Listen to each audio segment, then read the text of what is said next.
Hi guys, my people, my brother, ndagusuje kandi mwifurije kugubwa neza.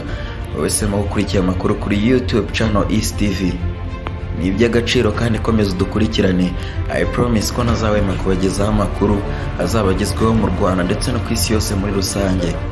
Rezamire amakuru yacu tuyatangirire mu gihugu cy'u Rwanda. Ni irushanwa rya Nyampinga w'u Rwanda kuri uyu munsi.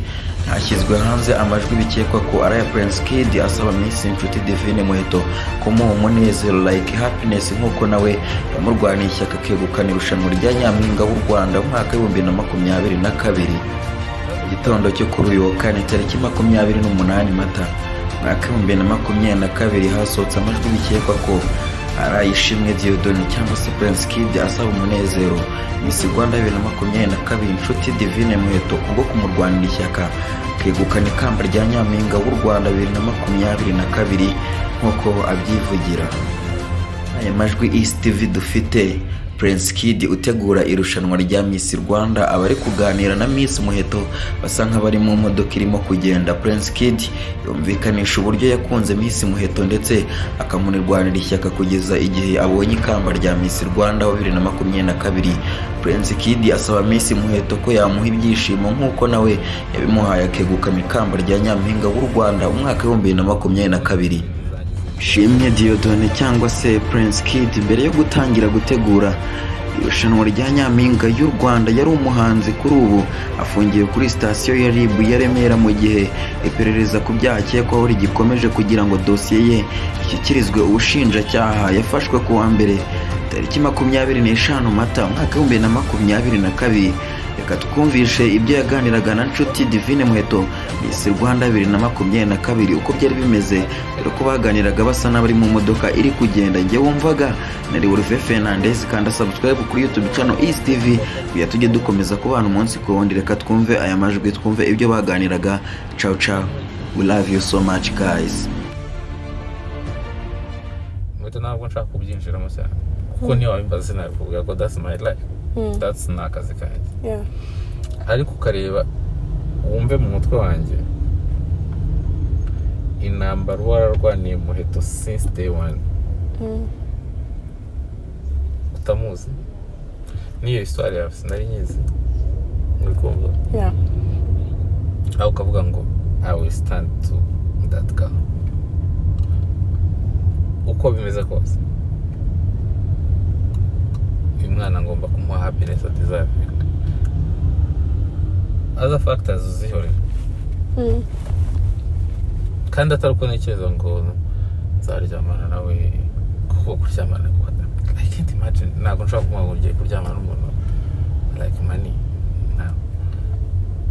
Nashaka kumuha ibyishimo deserve.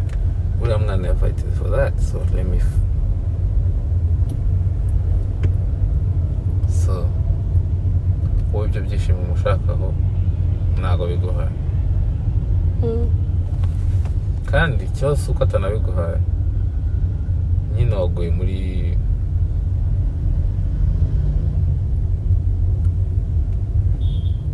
unless ari umukobwa uri smart nashobora kumva wenda smartness yaba afite cyangwa ubukuru yaba afite ku buryo ashobora kugira akavuga atari ko ubundi kuko wanalyzinze nk'umuntu mukuru ubona ko it's possible. Ntabwo wavuga ngo waryamanye na Jory uvuye kuri Jory uryamanye na Yasabye uvuye kuri Yesu ugiye kuri ibyo byo it's impossible. That's impossible. Ikindi cya kabiri ntabwo if someone are attracted to me or something njyewe I'm a private person. Umuntu muri private. I like my privacy. Muheto akunda privacy cyane nubwo twabyuka mu gitondo tukabikora ejo tukabikora nubwo wabishaka uri rwabigwi wabimenya tubana right. So ngatekereza all those factors why I'm not happy kukinisha ubundi se yanyimiye iki happiness. So compare someone who are attracted to I wouldn't let them feel it. Okay. ni nko kuvuga ngo stay in your lane. Reka nkubwize ukuri. Mama siwe nanuhari none ubu ngubu nta kintu gihambaye mfite ubu ngubu nshobora kuvuga, sibyo? ubu nsigaranye n'abavandimwe, mbura abavandimwe banjye. I will fight for that girl witwa Muheto, agire happiness ye, agire kuko happiness ndayizi kid, ibintu nabijemo, ni wowe my trust, guide me muri ibi bintu. I will. Ariko ibintu byarambabaje kandi nzabikora, Imana izabimfashemo, nzashoramo ayo nshoboye, nzakora iki, not to attract you, not to do anything, kuko n'ubundi njya ibyo naciyemo nibyo byinshi kurusha kuvuga ngo gukora. Ariko ndabizi hari abantu, ese kidi ntarakwandikira, ese kidi ntarakuvugisha ibi, ese kidi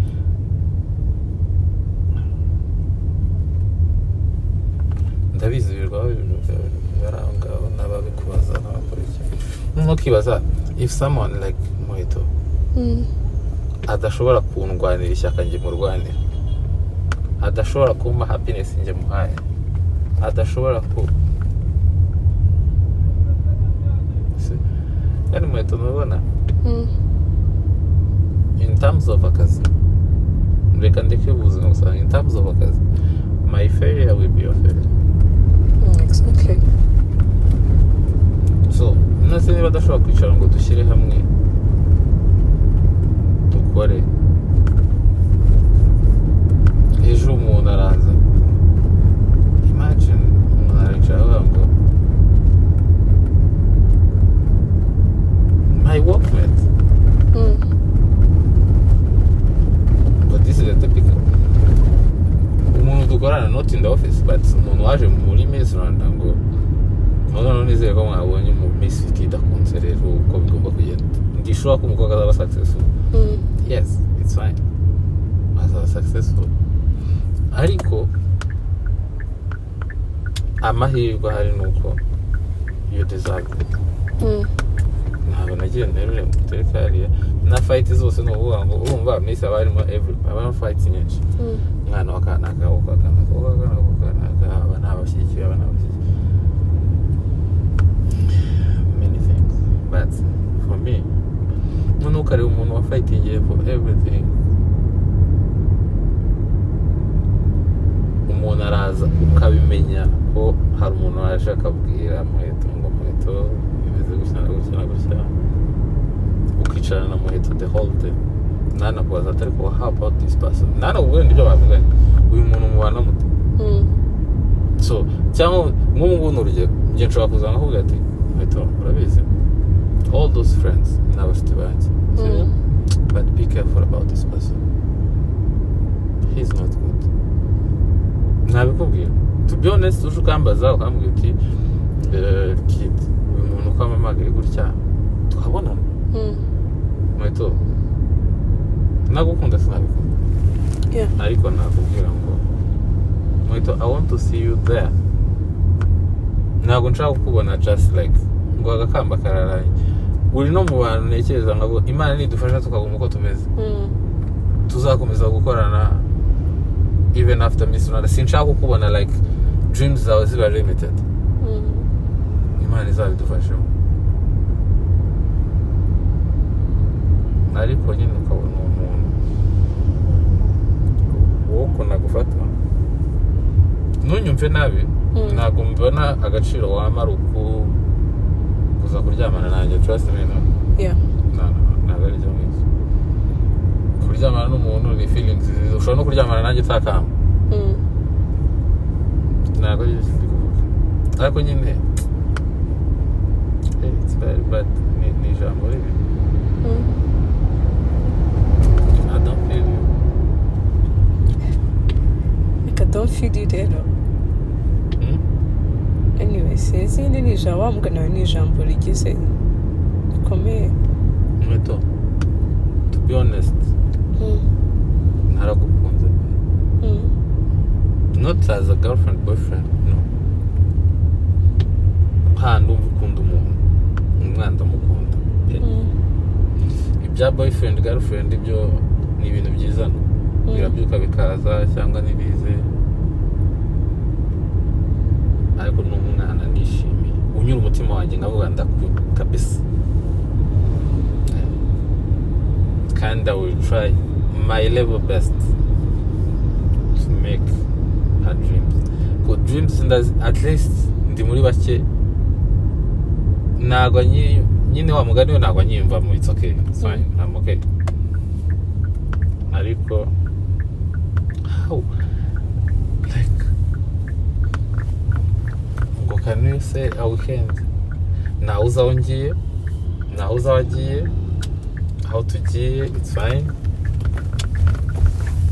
Ngo no akamba ari zo nkazireba none hari ukuntu umuntu akwavoidinga ukabona ko ari kukwavoidinga ariko yananiwe ukubwira direct ngo can you stop that. You get what I'm saying? Yeah, I get you.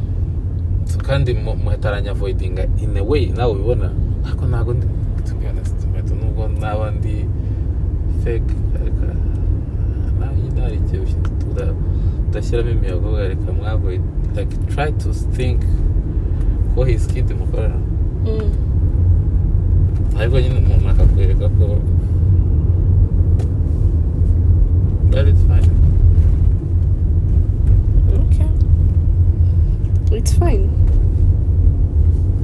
Muheto mubwiza ukuri sinubwiye mumbura abavandimwe banjye sibona ngira bonyine. Yeah, I will fight for you. Can I think mu bushobozi buke mfite bukeya pe butari na bwinshi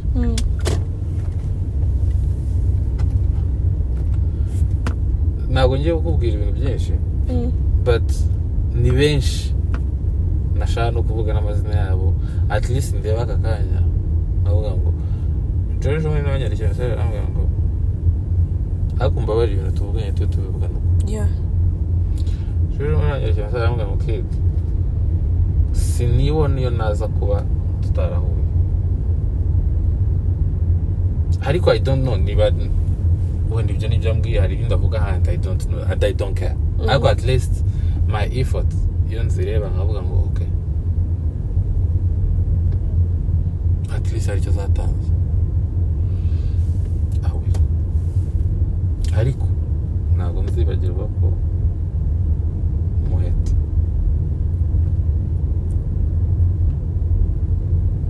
yanyumye happiness. Muheto yambwiye ngo don't feel you.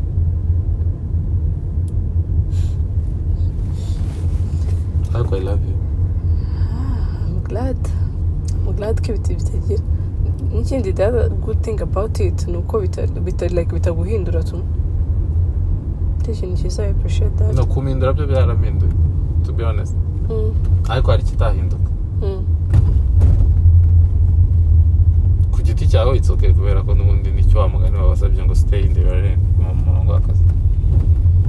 Ikitamindukaho ni kimwe nuko nshobora gufata rega Muheto nubwo nakwicara nkaya nkavuga okay reka nkora akazi ka Muheto gusa none ahantu bibera bibi nuko wibwira ko for example twicaye tugakora akazi navuga ngo ngiye gukora akazi ka Muheto none ibyo nta nubwo byantwara 30% of my time. Akazi ka Muheto no ni minota ingahe akazi ke kandi akaba successful abantu akaba Missi rwose ni sawa yakoze ibintu ariko njyewe icyo nshaka is not that. Njyewe ndashaka personal growth ikimuteza imbere ya Muheto. No Miss Rwanda ibyo bizakora abantu bazishima bazabona ibiki bikorwa ngo but icyo ndeba ni personal growth ku buryo umwana nishaka ngo wese ujuri ni yabaye Miss sabana se niba bikorwa biraho ariko personal growth icyo ndeba ni cyo ngicyo personal icyo kiri personal. So wowe rero yumbwiye ngo stay in your lane gube mu kazi mbashije kubikurikira akaba ibyo ngendera shana bikurikira kandi nubwo byamvuna byanyorohera cyane and I keep ariko that's not what I want. Just nshaka ndashaka kubona Muheto. Ndashaka kubona, to be honest, ndashaka kubona papa wawe, mama wawe avuga ngo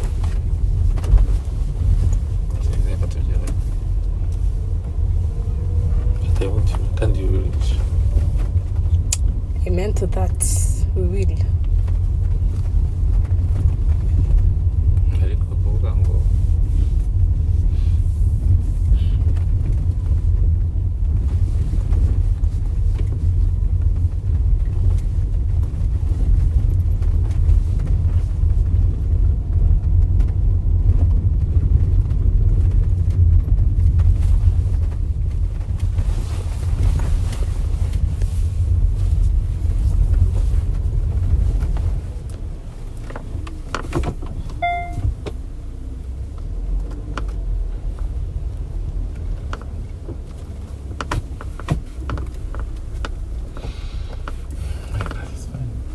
it's fine.